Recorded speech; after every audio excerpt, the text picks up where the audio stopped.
Dan Illman, Ashley Mailloux, taking a look at race number 8 at Laurel Park on Saturday, stakes-laden card. This is a good edition of the Robert T. Manfuso going a mile and a 16th for 3 and up.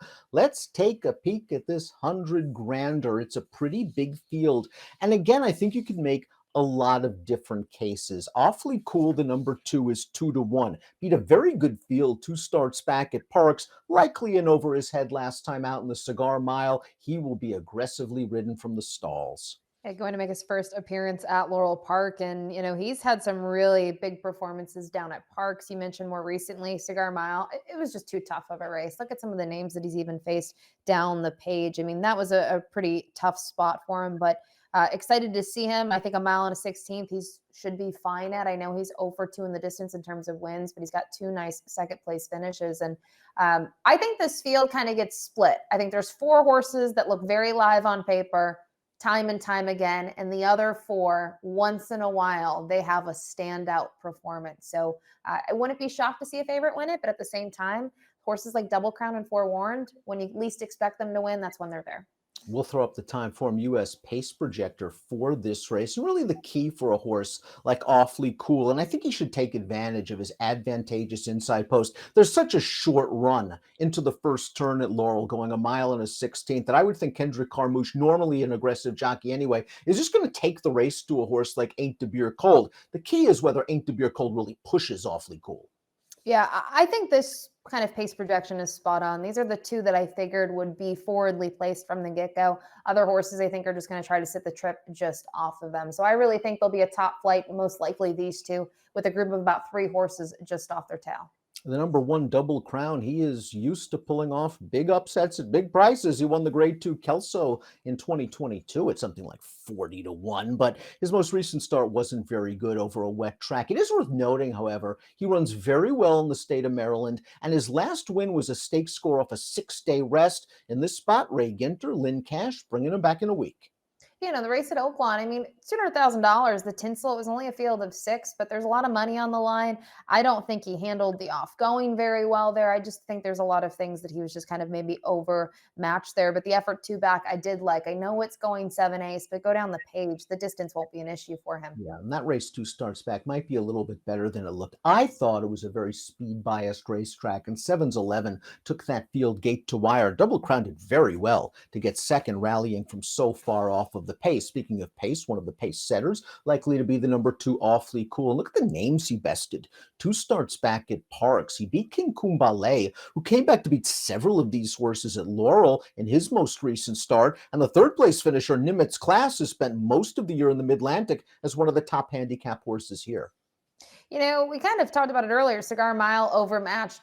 It was a huge field this year. He still split the field. I'm not going to say it was a good effort, but I'm also not going to say it was horrible. It was, I don't know, to be expected. I think if you go down to those last 2 at Parks, though, back in October and September, really big efforts. He did get very tired, though, going a mile and 70, it seemed like. He shortened up in those final stages, and he was able to control the pace a little bit more in his next start, and I thought the track played well to speed, and he was much the best. So he could be dangerous here just from the pace perspective.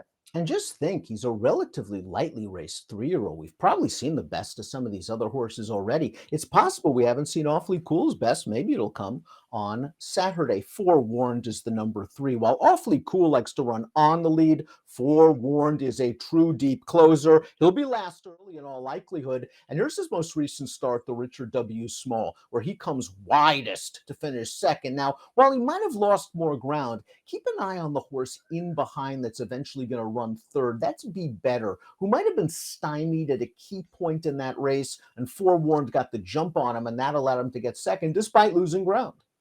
It's funny to look at his past performances. I think this is a good effort. But go down to, say, 2 to 5 starts back, he's going way longer than a mile and an 1/8. He's going a mile and a quarter, I should say, further, a mile and a half. And I think part of the thought process sometimes is, well, he can run all day long, right? He's a closer, he can do it. But that doesn't always set up for these horses in those distance races. Sometimes they have too much work to do. And I think those races, look at how much he's getting beaten by. It's proving that. So I actually don't mind him now in consecutive starts going a mile and an 1/8. And we've talked about it. He's kind of like a Double Crown.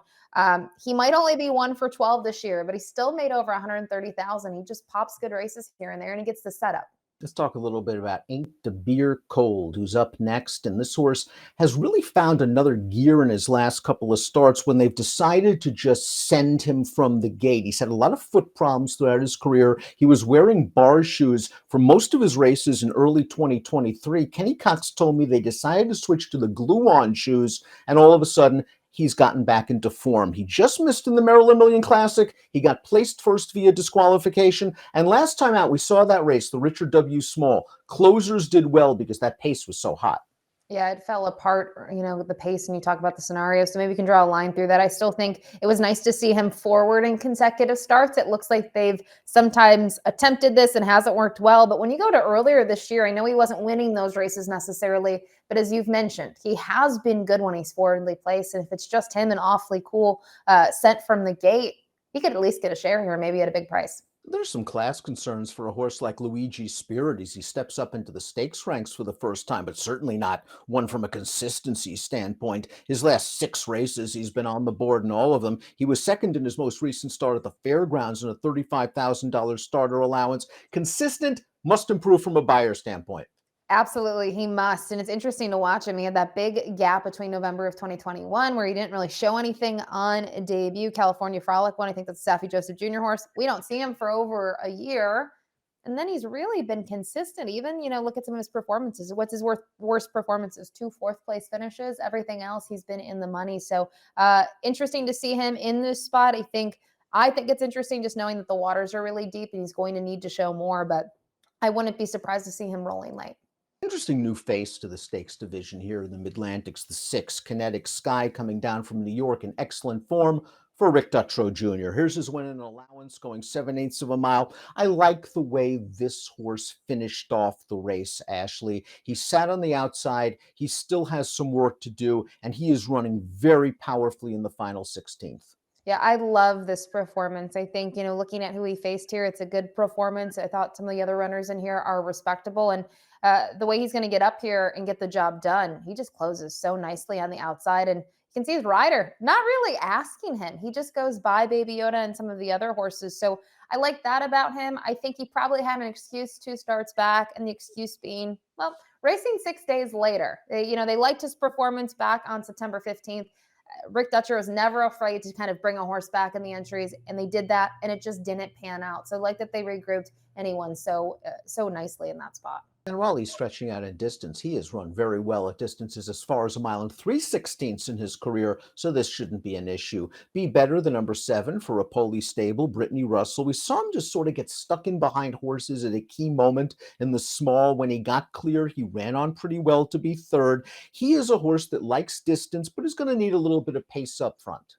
He's going to need some help. And my one knock on him is there's 3 runners in here that have finished in front of him in those last 3. But, look at his progression. He had some really nice wins consecutively. I actually thought, his effort most recently is probably the best out of those last 3, and it's at the 1.125 distance. So maybe he's just finding himself again and can take another step forward. Magic Michael takes the worst of it from a post position draw, but he's got plenty of class. He won the Greenwood Cup a couple of years ago, finished second in that race in 2022. And Jamie Ness has nursed him back from various injuries to win 2 consecutive starts, including this one when entered for the $55,000 claiming option. And Magic Michael showed a strong stretch kick to win this race. It appears he's getting back into his best form, and on his best day, he's a strong contender.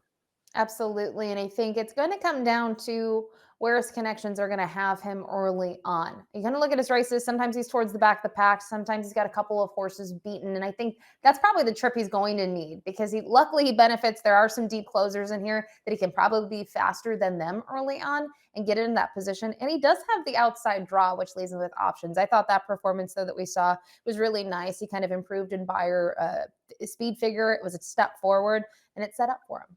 Top pick time now for a good edition of the Manfuso. You're going with Kinetic Sky, a horse that I think is finding himself right now for Dutrow and is tactical enough to work out his own trip.